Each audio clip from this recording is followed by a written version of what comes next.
Welcome to the Deep Wealth Podcast, where you learn how to extract your business and personal deep wealth.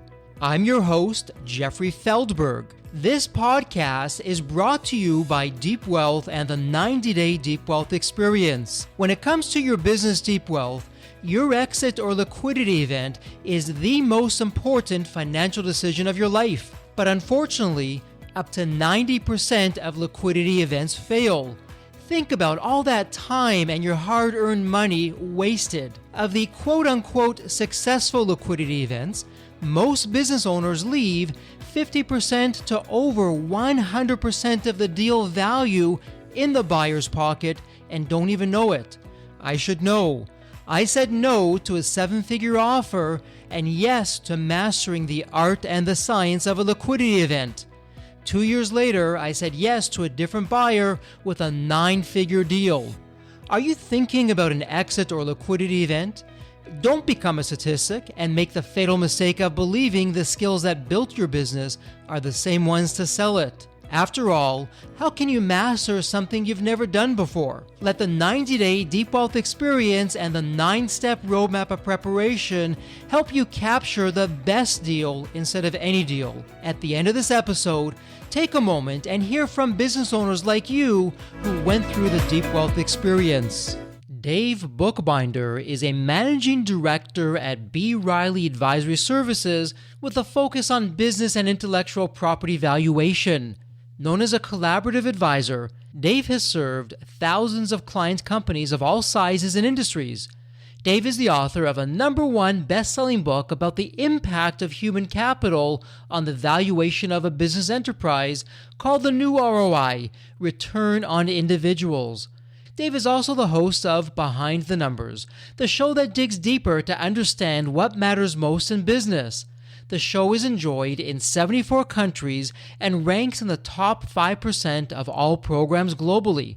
Dave writes about finance and leadership as a contributor at CFO University, TLNT.com, Thrive Global, and the Enterprise Engagement Alliance. He is also a former contributor to the business section of the Huffington Post. Welcome to the Deep Wealth Podcast, and every episode is always a terrific one, but this particular episode with this guest, you heard a little bit about him in the official introduction. We're going to knock your socks off with what you're going to hear today, because our guest is a best-selling author, thought leader, has been involved in M&A, but he looks at things in ways most people don't, and as I like to say, there's always an art and a science when it comes to a liquidity event. Your deal. We're going to talk a lot about that today and beyond that. So Dave, welcome to the Deep Wealth Podcast. It's truly a pleasure to have you with us. And you and I, we've been just chatting offline and the wheels have been spinning for me. And so terrific to have you here. But let's start at the beginning. There's always a story behind the story. Dave, what's your story? What got you to where you are today? Great to be here. Thanks for having me, by the way, Jeffrey. My story is this. I grew up in the M&A space, so I've helped client companies in figuring out the buying and selling of their businesses. But underpinning all of that was valuation. And at some point during my career, I decided that the valuation component was really more intellectually gratifying for me. So I pursued a few professional designations. I had the opportunity to grow up in valuation consulting and launch and lead some practices. And I'm currently a managing director at B. Riley Financial.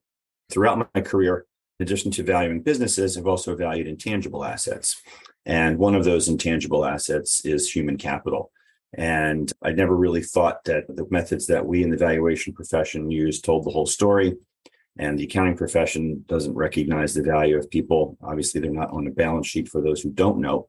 And I'm basically on a mission to try to change that. Wow. So you've really been in the thick of things, but I love what you've done in terms of looking at people in particular, especially when it comes to valuation. And your book, The New ROI, Return on Individuals, is something I'd love to learn more about. And you know what, if I can let the cat out of the bag, by the time this episode airs, you're also going to have another book. Perhaps we can talk about that.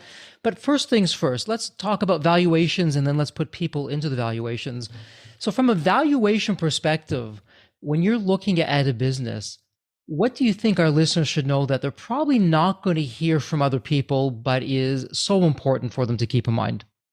Yeah, their most valuable asset is their people. Every CEO on the planet pounds the table and says that our people are this company's most valuable asset. but then they don't always necessarily behave that way. And not because that they're bad people, they've got nefarious intentions or anything like that. The reality of the matter is that people don't show up on a financial statement. They're not on a balance sheet. We say they're the most valuable asset, but yet they don't actually appear that way. So they're treated more as expenses that you try to reduce than assets you try to invest in. Well said. And so for our business owners out there, they're thinking of having at one point a liquidity event. And Dave, to your point, the accountants are, well, you know what, your payroll is weighing you down here. How do we do something that doesn't necessarily show up in a balance sheet? What can we do with our people as we head into a liquidity event? We want to really put our best foot forward from our people perspective, from an ROI perspective. What does that look like? Yeah, let me give you the perspective from the buyer, first of all, because depending on where you get your statistics, anywhere between 75 and 90% of M&A transactions do not produce the intended synergies. In other words, that 1 + 1 = 3 that you're supposed to get when you put the two companies together. And the number one reason for failing to deliver those synergies is poor integration of the people, the human capital. So if anybody out there has been involved in a transaction, if their business has been acquired, perhaps, then they may have experienced something like that, where the integration process doesn't go quite smoothly. You start to experience turnover. And as we like to say, your most valuable assets are the ones that get on the elevators every night. And so knowing that then, as we're going through a liquidity event and you're speaking our language, Dave, with those percentages, because we throw the same percentages out there, you know what? Step number 3 of our 9-step roadmap, Future Buyer, talks all about how do you think like a buyer? Let's stop thinking selfishly as a business owner, as a seller, put ourselves in the shoes of a buyer. So in your experience, Dave, from an M&A background and doing the deals and also focusing on human capital, what should I be doing as a business owner heading into my liquidity event for my investment banker's benefit, for the future buyer's benefit, where I can really highlight the true ROI and the value of our people? Well, as a practical matter, the things that the buyer will appreciate first and foremost is what I'll call a succession plan inside the business, so that if you've got an owner/CEO, if they get hit by the proverbial bus, there's somebody else who can step in. You've got some kind of depth of management. But in terms of the overall organization, and as you allude to the ROI, it's about having a good culture in place. It's having the people all engaged, and that's a whole different subject for another conversation. But it's building a culture where people are invested and you're getting the discretionary effort. And that's what manifests itself into the key metrics that buyers are going to look for and the sellers are going to want to demonstrate, like greater sales, greater EBITDA. And you mentioned that infamous C word, culture. It's so important. And as we like to say here at Deep Wealth, money buys lots of things. Your well-capitalized competition, they can copy your technology. If they're really good, maybe they'll even hire away your people, but they can't buy your culture. And I would even take it a step forward with a really unique culture that's rich, it's thriving, it's doing all the right things. They're probably not going to be able to hire away your people either. So from that perspective, you've highlighted, okay, as a business owner, I can highlight succession planning. Hopefully the business runs without me, which is a fatal mistake too many business owners make out there. And I'm putting my best foot forward in terms of why my people are so good. Dave, but let's talk about culture for just a moment. Again, in your experience, what can we do to really get the best out of our culture? Or maybe another way of asking that, when you look at businesses, because you're at B. Riley Advisory Services, you see all kinds of deals day in, day out. Where are we going wrong as business owners with our culture? Well, let me first offer you this, Jeffrey, if you don't mind. From the business owner's perspective, before they sell, think about the legacy that they want to leave behind for their team and their people. I've seen a number of transactions where business owners have taken a few less dollars in their pocket to maintain their teams because it was important to them that the jobs were maintained and their employees, who were like family to them, didn't get axed. So in terms of the things that business owners can do to start to improve their culture, there's a number of different things that I've heard from CEOs that I've interviewed, both on my show and for my books. And it really starts with being intentional. They have to want to do it. It takes time to do it. In other words, a CEO can't just say tomorrow, okay, we're going to have a good culture here, guys and gals, and people are going to buy into it. They have to demonstrate behaviors that are things like transparency, appreciation, empathy, all the soft skills. But they matter because your people really do want to be appreciated. And when they feel appreciated, they'll give you that extra effort. You know, as you're talking about that, Dave, it reminds me, it's a Glassdoor study that was done, and they asked employees, what do you value? What's going to have you leave your position, go to another position, another company, or even stay in your position when you get an offer to go away to another company, another business. And at the top of the list, to many people's surprise, it shouldn't be a surprise, it wasn't money. Money was 4 or 5 on the list. At the top of the list, it was, well, what's the quality of leadership? What's the vision of the company? What's the company going to be doing, to your point, to really make it interesting? Are they being heard? Are they being able to really go deep within and bring their best to the business, to the stakeholders, to the marketplace, and make that difference? And so in terms of being intentional, having that empathy, all of those things of leaving a legacy, you know what, again, Dave, we're on the same page here. We call those deal points and no-fly zones. So before starting your liquidity event in the 9-step roadmap, again, step number 3 for the future buyer, we really encourage business owners, okay, before you start, what do you absolutely want to have in the deal? 3 to 5 big points. And, always small little points in between, but 3 to 5 big points. And then absolutely not. What would have you walk away from the table if these 3 to 5 points, these no-fly zones were there? And so to your point, when you have that kind of clarity, it really makes a difference when speaking with a buyer, because you know what you want, what you don't want, and you're making the buyer's life a whole lot easier. And Dave, talk to us a little bit more about the ROI of people, because that was a whole book that you wrote, and it's really become your wheelhouse, your hallmark in terms of what and how you think. What else should we be thinking about and knowing when it comes to our people being the ROI for our business? Yeah. So the first book was my journey to demonstrate and prove my thesis that people really are a company's most valuable asset.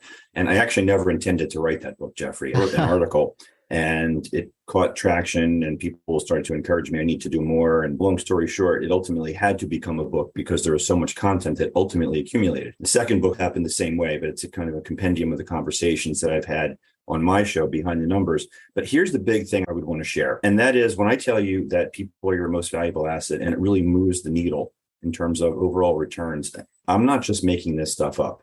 There are people who are way smarter than I have that have done a lot of empirical data on publicly traded companies. I'm going to share with you something that I talk about in the new book, and it involves something called the human capital factor that a group called Irrational Capital have developed. And they've partnered with Harbor Capital to release an ETF, an exchange traded fund called Happy. And the Happy Fund is based upon the underpinning work of that human capital factor, which is essentially an analysis of and surveys of human people, human employees that were surveyed around areas, things like appreciation, for example, and back-tested data by JP Morgan to demonstrate that companies that demonstrate, for instance, appreciation will outperform their peers. And on every one of these individual criteria, you start to see how much the human capital impacts the outperformance relative to other firms that aren't doing the same kinds of things. So there are other companies that are out there doing something similar. Just Capital is another one. And you've seen best places to work surveys and how those companies outperform. So it's not just me that's talking about this. There are other folks that are actually have demonstrated that it isn't actually even an investable strategy. Wow. And fascinating. Appreciation, again, is never going to show up on a balance sheet. You're not going to find that in a complicated formula, in a spreadsheet. And when you think about it, appreciation doesn't really take much time nor money to do, but it makes all the difference of people feeling heard and wanting to stay at the company, wanting to make a difference. So Dave, tell us a little bit more about the second book. Again, because by the time this episode airs, it's going to be out there. What's it all about? Let's start with the title. What did you call it? So it's a mouthful. It's the new ROI, Return on Individuals, which is a trademark thing now. So that's why I maintain that to stay on brand. And the subtitle is Going Behind the Numbers. And it's stories and conversations that I've had with various guests, thought leaders, business owners who've been on my show, which is called Behind the Numbers. And these stories are all demonstrating different ways that these leaders have either facilitated or actually implemented cultures that have made a big difference in the lives of their clients and or their companies. Dave, firstly, I want to give you a compliment and appreciate you and what you're doing. I love your play on words with this title, which takes into account your podcast and your whole thesis and your other book. Is just such consistency that goes along with that. From the book, is there a story or two that you can share with us that would illuminate what's been going on behind the scenes with your research and your work? Yeah, well, I shared one about the investable strategy piece. And that's key because that quantifies and makes very clear that there are others who are out there who have done really rigorous data testing on this thesis. So that's one component. But the rest of it's various stories. One that's particularly interesting is the story of how leadership in the military translates into leadership in the business world, for example. They're more similar than you would think when you think about the concept of servant leadership. And Simon Sinek, I think, brought the idea forward pretty visibly in Leaders Last. The premise was from the military. That's where he got that term from. And it is really fascinating when you talk to leaders from the military who are now in the business world, what they've been able to do in taking their leadership styles and what they've learned in the military and translating it into the business world. With your new book out, with your podcast, going behind the numbers, with what you're doing as a thought leader, but you're also an advisor at an advisory firm and you're seeing deal flow. So really, you're seeing a whole lot from different points of view and different aspects. And I'm wondering, again, because it's a Deep Wealth podcast after all, if we could leverage that. And let me ask you this. It's a little bit of a thought experiment here. If I was a business owner and Dave, I'm coming to your firm, either to yourself or some of the other advisors there, and you're going to be taking me to market to sell the business. And you're looking at my company. And I know this, you can say, Jeffrey, every company is different. Every deal is different. And you're absolutely right. But I also have seen Pareto's Law that probably 80% of the challenges that we have in deals are coming from 20% of the same issues that go across businesses. Yes, there's always outliers and always things that are a little bit different. But what would you be telling us if this was a typical business, wasn't necessarily the best prepared, successful business, but they didn't really do the preparation, just showed up, and you're now taking a look, you're kicking the tires, so to speak, before any buyer steps onto the scene. What would be a few things that you've seen over the years, and with your thesis on the ROI of people, if we can combine that, what typically would you be saying? Well, I think you struck the chord there when you said not really prepared. And over the course of my career, I've gotten a lot of those phone calls where people are telling me, hey, I think I'm going to be selling my business. I need a valuation. I actually wrote an article a couple of years back called Thinking of Selling Your Business. Here's 5 things you need and one that you don't. And the one that you don't was a valuation, because I can add a lot of value in providing a good, rigorous valuation analysis. But if we're talking about a sale of the business and it's imminent, in other words, in the next 6 months, let's say, now we're already too far down the runway. We're putting the for sale sign in the front lawn, to use a house analogy. And now it's about just getting the realtor involved, getting the investment banker or broker involved, and doing the best they can for the auction, because my theoretical value at this point in time isn't really going to be beneficial for you. You're there. If you give me a couple of years in advance, then I can talk to you, I can work with you and give you analyses that are not only well supported, but insights into your business and where you stand relative to your peers. So you can start to look at your sales growth relative to your peers' sales growth, your margins versus the peers' margins and things like that. Then we can have a different kind of conversation. But if you're at that, if I can say at that oh shit moment where you have to sell, then damn the torpedoes and off you go. And for our listeners, I promise you, Dave and I never rehearse this, because Dave, what you're saying is what our listeners hear me say like a broken record time and time again. Preparation is the gift that keeps on giving. Yeah. Give yourself 12 to 24 months so that on your own time you can prepare. You and your team, you're not going to sacrifice your health, your money, nor your time. And you're going to show up with a more resilient company, likely a more profitable company, and you're going to get that higher enterprise value. So preparation in your books, like it is in our books, is key. And let me ask you something, Dave. We talk a lot about valuation. We don't do valuations ourselves here at Deep Wealth. We leave that to other professionals and advisors. But let me ask you, because other valuators have shared this with me, and it came as no surprise to me, but for listeners in the community, and we can put some of the links in the show notes for some of those episodes, we're hearing a lot from valuators of, you know what, I don't even look at the numbers. The first thing I look at is, what's the narrative of the business? Does a narrative capture my imagination? Yes, it has to be backed up by facts and data and numbers, and you need that. But if it's not an interesting narrative, that's going to definitely affect the valuation. Where are you on that? Do you buy into that? Do you not buy into that? Well, I think it's a combination of both. I think that's probably the first place the investment bankers would start, because if I'm wearing my investment banker hat, I want to know what the narrative is so that I can figure out how I'm going to pitch the business. But wearing my valuation hat, it really starts with the numbers. And so you're starting with the numbers, you're blending that with the narrative. And is that really the combination of the two? Are they equally weighted in your books, Dave, or how would that take you? Here's what I would say to that, Jeffrey. So I would more or less bifurcate it into what have you done historically? So we'll have a deep conversation about that. Where's the business been? But valuation really is a forward-looking exercise. So it's not enough to say that you're worth, I'm going to pick a number here, 6 times EBITDA from last year. But what does EBITDA look like next year and the year after that and the year after that?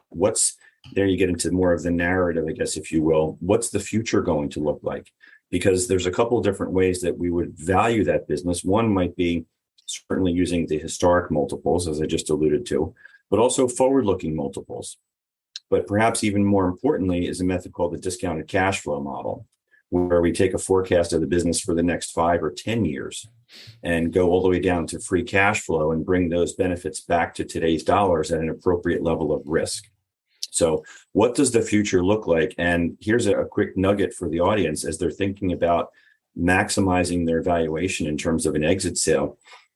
It's really about de-risking the business. Anything that you can do, I think, to demonstrate that you are de-risking the business will increase your valuation in the eyes of the buyer. So when you're making that forecast, it's got to be well documented and well supported. It can't be the hockey stick. When we start talking about having that succession plan, we start talking about having a solid narrative so that the underpinning assumptions of that forecast make a whole lot of sense, buyer starts to get comfortable with it. And in their mind, it's a little bit less risky than maybe they otherwise would have envisioned. And that translates into dollars.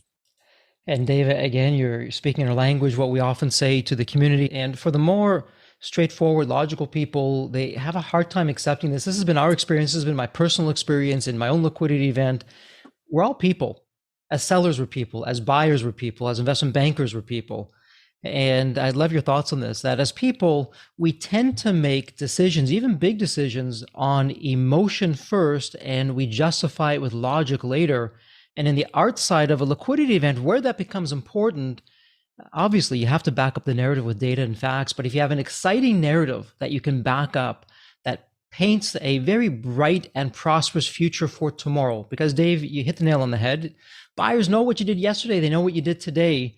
They want to know what the business is going to do tomorrow and for many years to come, because they want to minimize risk. They want to maximize the profits.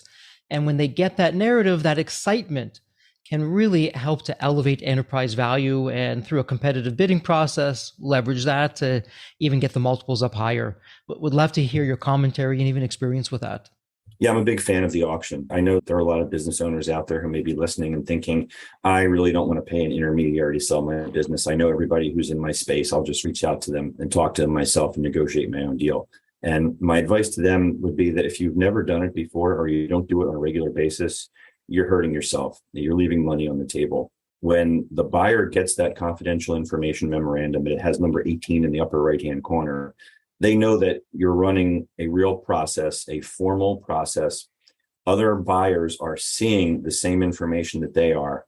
And if there's an interest in buying this business, they're going to have to step up and really put their best feet forward. Absolutely. And then, Dave, to your earlier point, when you show up prepared, so as an example, you already done a quality of earnings report, you've done your data privacy report, you have your audited statements. Through that preparation and a competitive process, you can limit the amount of time that you're in market, because as we both know, speed wins, especially when you're selling a business. You never know what tomorrow brings. You want to be in and out of market as quickly as you can. So everything that you're saying. Yeah. And what you just alluded to also speaks to the de-risking of the business or reducing the risk of the business. When you start thinking about having audited financial statements as opposed to handing somebody a spreadsheet that you generated internally. Yeah, absolutely. And for our listeners out there, and you've heard us say it time and time again, you should not have a liquidity event with yourself, or, hey, my brother's best friend has a little bit of experience in this, charges the right rate, maybe I'll put it to him. You've got to go out and hire an investment banker. Again, you can't master something you've never done before. Investment bankers, Dave and his team, this is all they do all day, every day. They know a thing or two about this. They've mastered the game, and through them, you're going to leverage that. You're also going to get more respect from the buyers when they see that, hey, okay, they've prepared, they've got professional representation. I better be on my best behavior, because it's not just me. There's other buyers that are here. And Dave, our listeners are going to get the point. Unsolicited offers, forget about them. Don't even look at it. Get the professional representation, get an investment banker, and take yourself to market. Yeah, that investment banker is one of the 5 things I recommend that you need if you're thinking of selling. And it's funny that you mentioned, your brother may have given you advice, because I refer to get yourself a real attorney, a deal attorney, not your brother-in-law, the personal injury attorney. Absolutely. Here at Deep Wealth, even before speaking to an investment banker, the 2 advisors that we recommend every business owner gets, number one is a chief exit advisor. And to give us a little bit of a plug here, the 90-day Deep Wealth experience teaches business owners to become their own chief exit advisor, or we can become a chief exit advisor, or there's others out there, other investment bankers or business people or M&A lawyers. But then to get specifically, Dave, to your point, not any lawyer, not a business lawyer, not your real estate lawyer, but an M&A lawyer who does deals all day long. And not just any M&A lawyer. When's the last time they did a deal? How many deals have they done? What's the size of the deal? And we can go on and on. Yeah. But it's getting the right person in the right seat on the right bus. Because again, Maxwell Maltz's quote, love it, when the team works, the dream works. And if you want success for your financial freedom, it's the team that you put together that's ultimately going to make the difference. 100%. And they all have to be talking together. They can't operate in different silos where you, the business owner, are pulling the strings, if you will. That's the time where you've got to let go of the rope just a little bit and let the team operate. You're still involved in a very significant way, for sure, but they all have to be talking to one another so that they can work in your best interest. And Dave, this is, again, more on the art side of a liquidity event. Would love to hear your thoughts on it. You can't always do this, but what we always recommend for business owners is, hey, when you're bringing on board your advisors, if you can, try and find the advisors who successfully have worked together, that combined, they have a track record of success, they know each other, they have a very cordial relationship, maybe they're even friends, who knows, but when they've worked together, they have that comfort level with each other. And again, you can't always do that, but when you can, at least we found it's just a smoother process and you tend to get better results because you have a level of trust that's hard to get otherwise. Thoughts on that? Yeah, I would agree. It's more seamless. They've all been through the wars together. They know each other. They trust each other. So yeah, I would definitely concur with that. And I think it's maybe a little bit easier than your audience might think if they allow maybe their exit advisor to help facilitate some introductions for folks that they've worked with in the past. And the old saying, birds of a feather flock together, and that saying's been around for thousands of years for a good reason. A players tend to surround themselves with other A players and people who have the right mindset and winning mindset. Dave, I want to talk about B. Riley Advisory Services, but before we get there, let me circle back to one other point, because we've been talking about people and the ROI that people bring, and would love to hear your thoughts on, I'm now bringing people on board to my company. It's growing, and I have to fill some seats. What should I be looking for? Are there some insights or wisdom that you can share with us of different kinds of traits that I should be looking for in people? Yeah, and I'll tell you that there's some scientific tools that are pretty inexpensive and easy to use that probably would help you make better hiring decisions. So most people aren't great interviewers, and they oftentimes get surprised, and a bad hire is very expensive. So you can de-risk that. I talk about one such tool in the first book, Predictive Index. And a good friend, Dave Nast, who I happen to know for many years, gave me a very thorough tour of the Predictive Index and what that means in terms of my own evaluation. He put me through the ropes, and it doesn't take long to do the assessment, but it's super accurate. And in relatively no time at all, he was able to figure out exactly what my hot buttons are, so to speak, and where I stand on their spectrum and how I might fit better into different roles. So a personality test, in this case, the predictive index, to get to know who you are, what your chemistry is like, what your traits are like, and then being able to match people who are complementary to that. Am I getting that right? Yeah, it's matching your expected performance based on your own personal characteristics. Exactly. Interesting. And Dave, there's that saying out there that you hire on personalities because you can always teach and train on skills. Thoughts about that? Yeah, and I personally subscribe to that. I definitely agree there. Like when we're hiring folks in our evaluation practice, for instance, we can teach them, if they haven't grown up in the evaluation practice, we can teach them what they need to know how to value a business. What we can't teach is intellectual curiosity. What you can't teach is commitment, things like that. Yeah, I agree with you. And this isn't what you do day in, day out, Dave, but I'll ask the question anyways, just because people and the ROI that people bring to the table is such a big thesis for you that you've written books about, you're a thought leader on, and with the podcast. Post-pandemic, so much has changed. And in particular, the corporate workplace has changed. You have people leaving because they're not happy and they want a better life and a better career. You have remote work. You had the great resignation and then the great return. And I don't know where we are now. As we are here today, and this is likely going to change by the time this episode airs, but what are you seeing on the talent front? If I'm looking to hire, what are some of the trends that I should know about?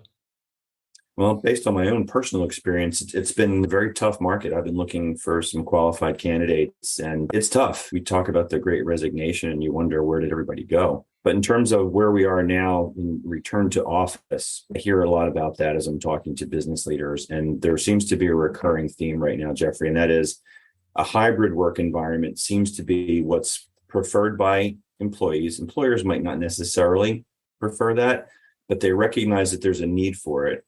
And they've seen that their teams have demonstrated that they can be, quote, trusted to be big boys and girls if they're not in the office with people eyeballing them all day long.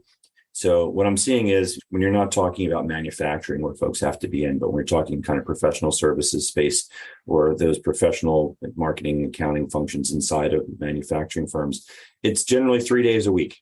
Is what I'm seeing. So 3 days a week in the office? In the office, yeah. And then, okay, the other 2 days a week out of the office. Yeah, because look, you do need to have some collaborative time face-to-face. During the pandemic, when we weren't able to get into offices, we hired, several people that were part of our team and didn't meet them for quite some time. And onboarding and training and just mind share, and forget about trying to build a culture and a team remotely, but just getting them trained and up the curve on a remote basis every day was tough. And it would have been nice if we could have gone into an office and just slide your chair back and pull up next to somebody else's computer and say, here, let me show you. Yeah, that certainly was missed. This show is not meant to be a political vehicle, and we don't get into politics by any stretch. So I'm not going to name the names.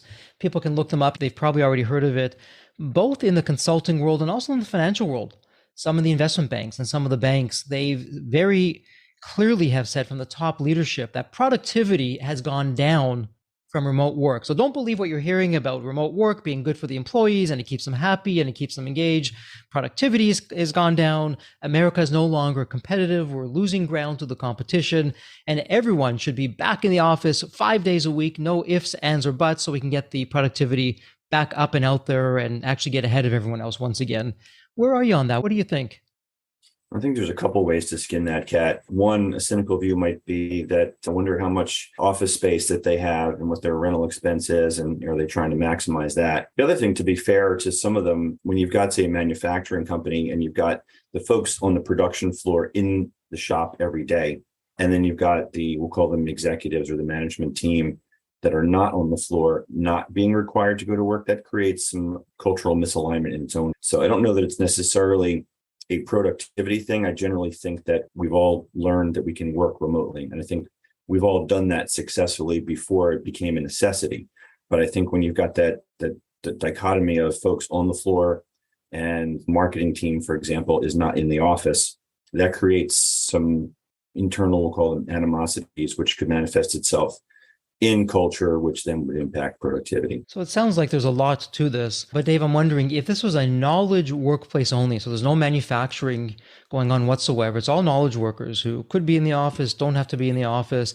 In that kind of environment, where are you on what's being said out there? Because again, from the consulting firms and from the banks, it's really knowledge work that's being done. And there's a choice. They can be or don't have to be in the office. They're saying absolutely get your butts back in the seats, and that's just the way it's going to be. No ifs, ands, or how it goes with that. Thoughts about that?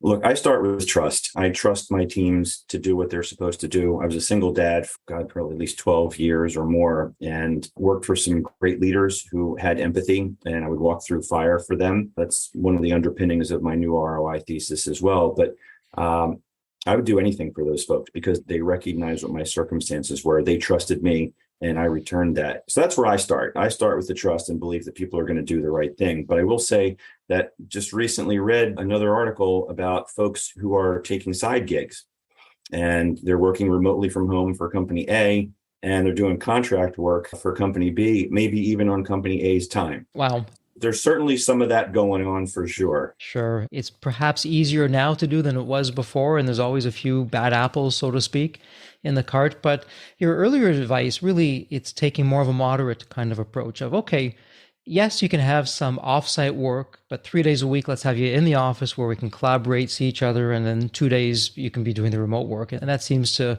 at least on the surface, strike a nice balance with what's been going on out there to try and appease everybody. Yeah. And again, if you're doing the right things from an organizational cultural standpoint, and you've got people bought in to the mission, and it doesn't necessarily even matter where they sit, because they are all going to be rowing in the same direction and rowing in the right direction. Sounds absolutely on point. So, Dave, you're really a multi-talented fellow, best-selling author, thought leader, podcast host, and you're also at B. Riley Advisory Services. So talk to us, what is that all about with the advisory services? What are you all doing?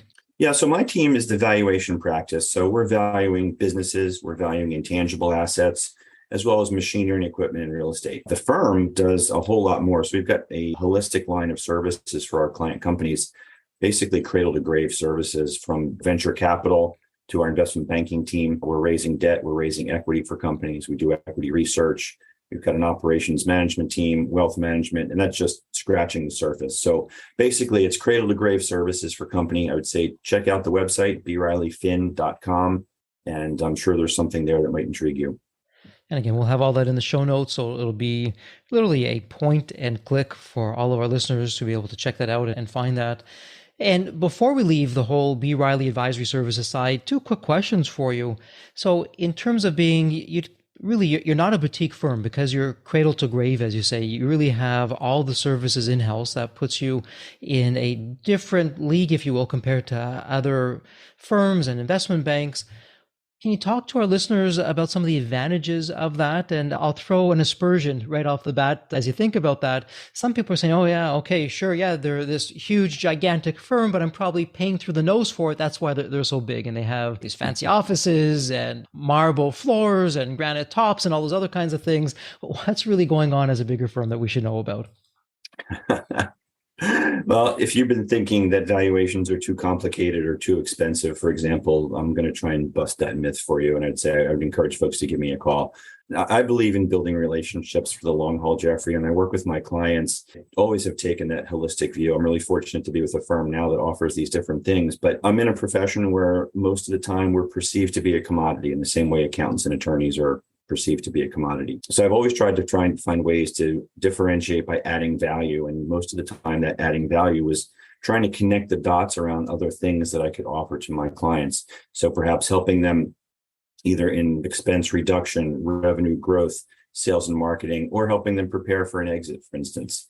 So that's always been my view. And working inside a firm that has so many different complementary components, when we across the firm are working with a company and we see an area where there could be value add, it's an easy and seamless way just to introduce another colleague who's already got access to the information, no reinventing of wheels, and it's literally a seamless transfer. So truly a one-stop shop where you may start off in one area, but because you're likely covering all the other areas, you can now work. We spoke earlier about having a team that knows each other and works together. Well, it doesn't get any better when they're all in the same firm covering the different practices that they've worked together, and their colleagues and their teammates, and they're in the same company. Yeah, just think about it this way. I'll give you the hypothetical scenario. I've only been here a year, but imagine, if you will, I'm working with a client company on a valuation matter. I introduce them to my investment banking colleagues to help them raise some capital. And then they go down the path of IPO, and then we cover them on equity research. There's a continuum right there. Absolutely. And it just makes it so easy, and you save so much time and effort. And because you are who you are as a firm, there's a reason for that you have that track record of success, that you've been doing this for a while, that you then bring that to the table where you may not get that otherwise. Exactly. Well said. Thank you. And then lastly, again, just before we leave the valuation side, any other insights or tips, because it's such a hot topic for business owners? And Dave, I agree with you. When you're thinking of a liquidity event, The valuation today should be the last thing on your mind until you go through the preparation. Then you can look at it. But let's now flip it. We've done the preparation. We've taken the time, however long it's taken, and we're now ready for the liquidity event. As we're thinking about evaluation, what are your thoughts on that? What kind of insights perhaps we can hear from you that we wouldn't hear otherwise? And no pressure with that, Dave, none whatsoever. Look, a lot of business owners get their valuation metrics from cocktail parties. They talk to folks that they meet and they hear that, businesses in your space are trading between 5 and 6 times EBITDA. So I'm going to give your audience a quick tip on 2 valuation methods that they need to be aware of. First method is the back of the napkin method. The second is the back of the envelope method. Neither of those are legitimate valuation methodologies. You've got to do the work. You've got to do some rigorous analysis around it. Imagine that. Go figure. And Dave, I would extend what you're saying. When business owners are speaking to other business owners, maybe at an event or they're seeing each other, who knows where, on the golf course. Oh yeah, I just had this liquidity event and I hit it out of the park and I got an X times multiple and X many millions of dollars, and not really realizing that they probably left that much or more in the buyer's pocket and didn't even realize it. So be careful with what you hear. Yeah. And also be careful what you hear, because not everybody's going to admit to something that was less than successful. You may be hearing that they got 15X. It may not be 15X. You may hear that they got, I'm making numbers up, obviously, $30 million for their business, but 20 of it could be in the form of an earnout. And maybe the hurdles are set pretty high. So there's a lot of risk associated with them achieving that incremental $20 million. So there's always more to the story. Absolutely. The story behind the story, as we like to say, and that's how we started off this episode. And speaking of the episode, Dave, we're at the point now where we're starting to wrap things up. And I have another thought experiment, a fun one though. And here it is. I'd like you to think about the movie Back to the Future. And in the movie, you have that magical DeLorean car that can take you to any point in time. So Dave, imagine now it's tomorrow morning. You look outside your window and there it is. The DeLorean car is not only there, but the door is open, waiting for you to hop on in. So you go on in and you can now go to any point in your life, Dave, as a young child or a teenager, whatever point in time it would be. What are you telling your younger self in terms of, hey, Dave, here's some life wisdom or some lessons, or do this, but don't do that? What does that sound like? That's a fascinating question. And I'm sure that if I spent some deep thought thinking about it, I'd have a different answer, but I'm going to give you the visceral response. And that is, I'd punch the DeLorean in back to around the dot-com boom. And I remember having conversations with CFOs at the time while I was valuation consulting, and they were handing me forecasts, literally hockey stick forecast, where they're going to be the greatest thing since canned beer and sliced bread, but they're never going to make a nickel. And putting them through the rigorous process that we would do, they would literally tell me, you don't get it. It's all about eyeballs. And my valuation should be increasing for every dollar that I'm losing here. So I'd go back in time to that spot. I would call those CFOs up and I'd say, told you so. Isn't that the truth? And with that wisdom, there's a lot to unpack there, Dave, with that, because whether it was the dot bomb era, as I call it, back in the day, or you've had so many other fads and trends, and I'll just call them the digital tulip of the time, where people get caught on this bandwagon, which really is not sustainable, but everyone's going with it. Hey, stop.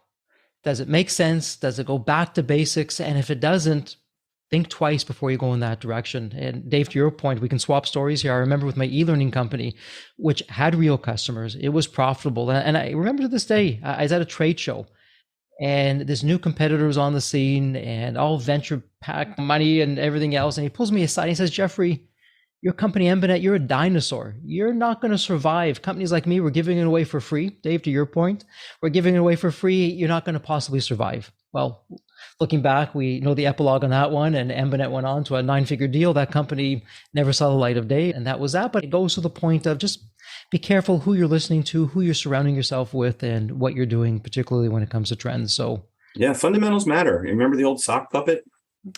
Yeah. Yeah, the mascot for, I think it was pets.com. It turns out that you can have a good, viable business model by selling pet supplies online. You just have to do it profitably. Exactly. And the key words is profit. Although there may be one exception to that. I remember Jeff Bezos from Amazon back in the early days. He was on a talk show and they said, how do you spell profit? And he said Prophet. And they were one of the few companies that weren't profitable. They did get around to profitability. There's always exceptions, but yes, profits do matter. The real profits, Profit, in case you're wondering, that does matter. And that really does make a difference. Yeah, eventually it does. We work with a lot of early stage tech companies and life sciences companies, and they can be demonstrated to be unprofitable for years as they're going through, for example, drug development. But at some point, you've got to demonstrate some kind of profitability to warrant a valuation. When you're not profitable and you have a valuation that's higher than what the numbers might suggest, if you will, it's because of that narrative. And there's an expectation in the future that there's going to be some positive return. And investors are willing to pay for that. Well, absolutely. And that goes back right up your alley, Dave, back to valuation, but having a narrative that's backed with data, with facts, that this is not a dream somewhere. This is actually having the foundation to be a dream that's realized. Yeah. But can you imagine today somebody handing you a forecast and telling you, I'm never going to be profitable and I should be worth more as a result of that? Unfortunately, it just goes on throughout history. We just repeat ourselves. And this is going way back. And I may be off on the name, but it was one of the titans of business back in the day. It may have even been Rockefeller, who said it was time to sell. This is before the market crash. And again, this may be politically incorrect today to say, but I didn't say it. I'm just paraphrasing what was said back in the day. He says, when the shoe shine boy starts telling you about what stocks to buy, that's when you know it's time to get out. And there's a lot to be said to that. When everyone's talking about it, everyone's doing it, it's not what their mainstay is.